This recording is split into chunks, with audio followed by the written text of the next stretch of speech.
This is the beginning of where I started clearing. Call these the rabbit runs. Told that these were some patches of woods, I don't know, maybe 40, 50 feet to a couple 100 feet wide, and they kind of left them so that they could hunt rabbits.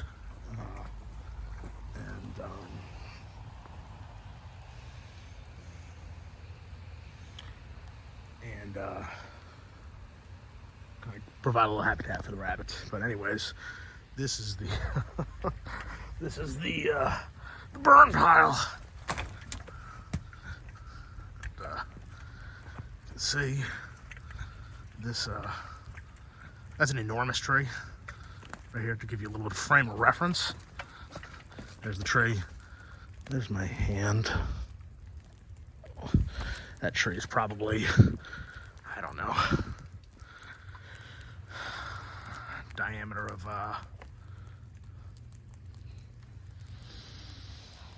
over 2 feet, maybe 30 inches. You can see the pile. This is going to burn for probably a couple weeks.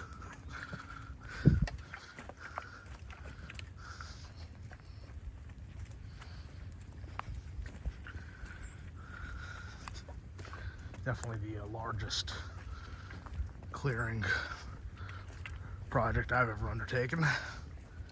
And you can see, I mean, that's a, I don't know, 50, 60 foot tree right there. You can see the pile keeps going all the way to here, and it's pretty densely stacked.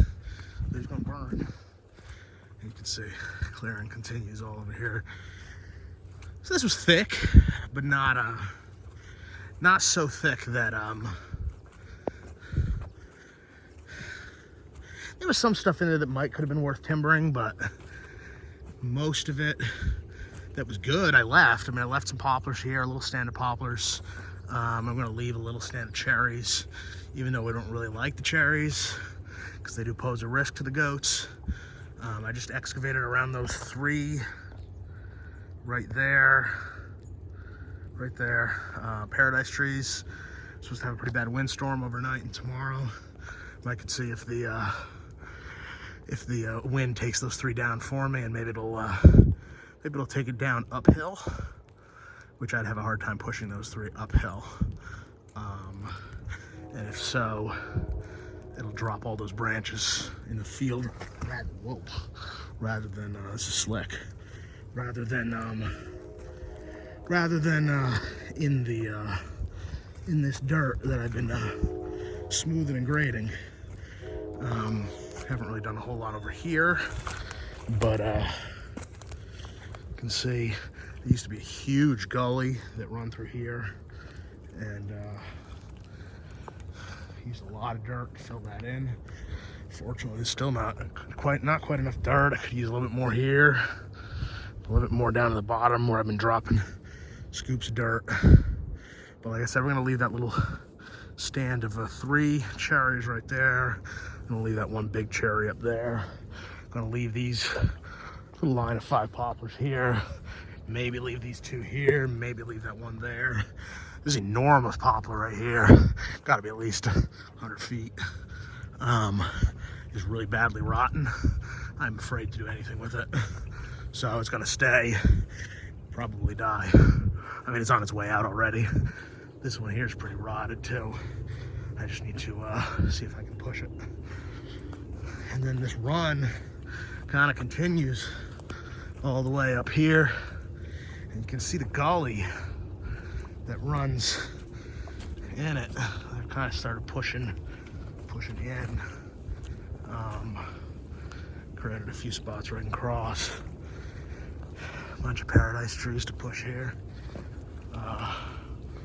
And these trees are real hard along this gully to push because they got crazy root systems where they're hanging out along the edge of the drop-offs.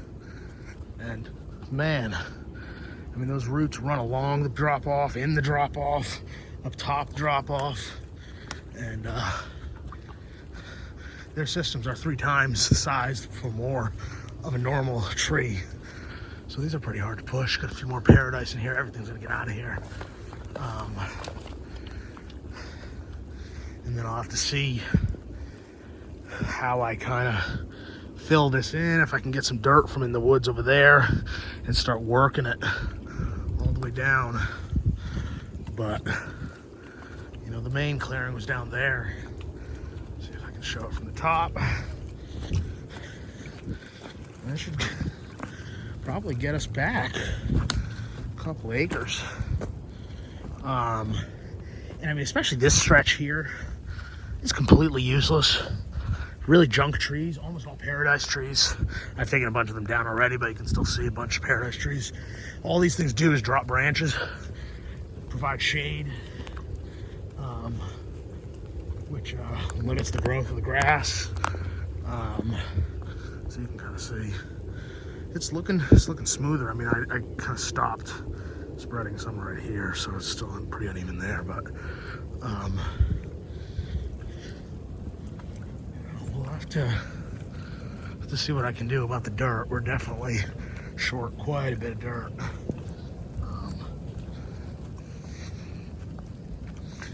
But that's gonna get us back, you know, probably an acre at least, maybe more, and probably more, and definitely more if you consider eliminating the shade and stuff. So I mean, we'll leave, like I said, this guy here, that little patch of 2 or 3 cherries right there, and then I mean, I'll leave them as long as they don't get all messed up from these 3 here. So that windstorm will hopefully take them down towards me right now. This one here on the right side I could have pushed already, but I really didn't want to push it into what I'd done already. So we'll see if the wind will take it in the right direction for us. They should all hopefully be primed to fall. We're supposed to get some rain overnight. That'll loosen things up even more. And then hopefully that wind just pushes them over. But it's come along. It's, you know, pretty exciting. Like I said, right there, that tree right there, there's a matching tree on the other side of it. There was, I already pushed it. And they were kind of gate trees where there was an opening. You could drive between that upper part of the field there and the lower part here. But everything else below it and above it was just woods. And again, I use that term woods loosely. You know, it was not quite as dense as this, but again, I mean, even this up here, we're gonna clear this out eventually. And you know, it's really not anything of meaningful quality. And that should hopefully get us more grass, which is pretty crummy right now out here. There is some starting to green up, which is a godsend for sure. But exciting to see.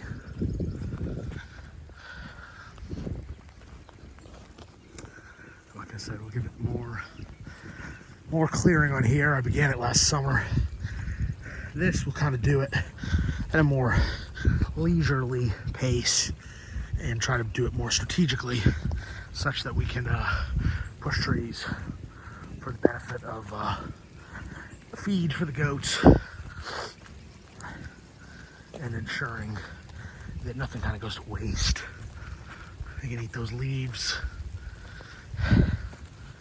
Healthy for them to get that and kind of get a little bonus out of the trees.